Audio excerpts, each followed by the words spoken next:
Next date of hearing 16 July রেখেছে এবং 16 জুলাই শুনানি হওয়া পর্যন্ত আপাতত কারো চাকরি যাচ্ছে না।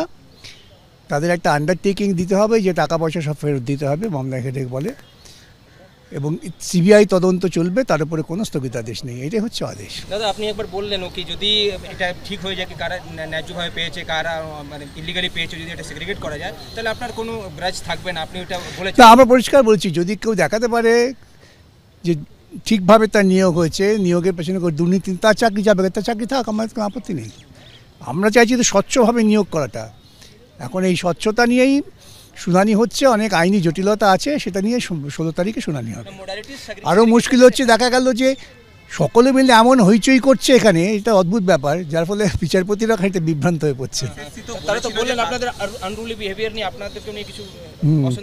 বললেন তো, হ্যাঁ, কেন একদল লোক খুব চেঁচাচ্ছেন অভিজিৎ গাঙ্গুলি করে, তখনই বললেন যে এতে রাজনীতি যায় কেনা। এসএসসি বলছিল যে তারা এই সেগ্রিগেশনটা কি করে করা সম্ভব সেটা আজকে তারা জানাবেন। আজকে তাদের যে বক্তব্য, সেটা থেকে কি আদৌ কোনো অবস্থান স্পষ্ট হয়েছে? তারা মুখে তো বলছেন যে হ্যাঁ আমরা সেগ্রিগেট করব, কিন্তু সেগ্রিগেট করে নির্দিষ্টভাবে হাজির করতে পারছি না। আমরা যে সওয়াল করলাম সেটা জাজমেন্টে রেকর্ড করেছি, এসএসসি বলছে আমরা করতে পারছি না। এখন দেখা যাক পরের দিন শুনানি কি হয়। নিশ্চয়ই কি করে দেবে ওরা, ওদের তো বলতে হবে, তারপরে তদন্ত করলে বেরোবে তো আরো সব চুরি হয়েছে। দেখা যাক কি দেয় ওরা। অর্থাৎ আপনারা শুনলেন হাইকোর্টের যে সিবিআই নির্দেশ সেটা বহাল রাখলো সুপ্রিম কোর্ট। হাইকোর্ট যে সিবিআই নির্দেশ দিয়েছিল সেটা বহাল রাখলো সর্বোচ্চ আদালত। তবে এখনই চাকরি যাচ্ছে না 26,000 জনের।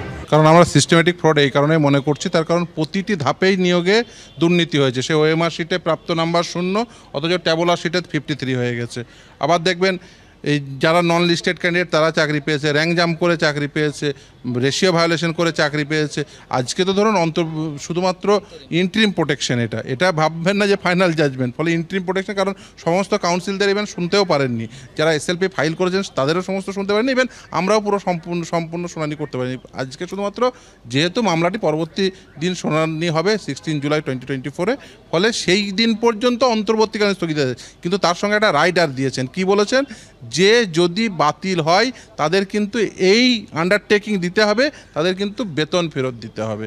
ফলে এই আন্ডারটেকিং একটা রাইডার সহ কিন্তু স্থগিতাদেশ, অন্তর্বর্তীকালীন স্থগিতাদেশ, যে তাদের যারা আইডেন্টিফাইড হবে, যাদের ইলিগালিটিস আইডেন্টিফাইড হবে, তাদের কিন্তু বেতন সহ সে বেতনগুলো ফেরত দিতে হবে। একদম সিবিআই যেমন তদন্ত চালাচ্ছিল, যে এই যে ইলিগালিটিস যা কী হয়েছে সেই বিষয়ে যেমন তদন্ত চালাচ্ছিল, অ্যাজ ইট ইজ তদন্ত চালিয়ে